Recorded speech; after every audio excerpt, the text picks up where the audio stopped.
estamos a muy pocos minutos en coche de Puerto Banús. La naturaleza y el buen tiempo invitan a la práctica de deportes en el exterior como senderismo, deportes náuticos todos, a la delta.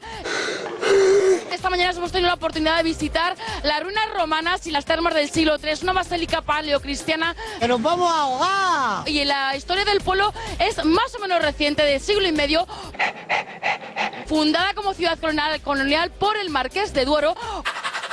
Pueden ustedes ver a mis espaldas la iglesia, esa arquitectura colonial de la que les estamos hablando.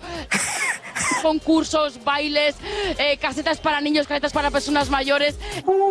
Esta noche nada más y nada menos un concierto muy esperado de Andy y Lucas, muy queridos en esta tierra. Ha llegado al extremo que no puedo más. En fin.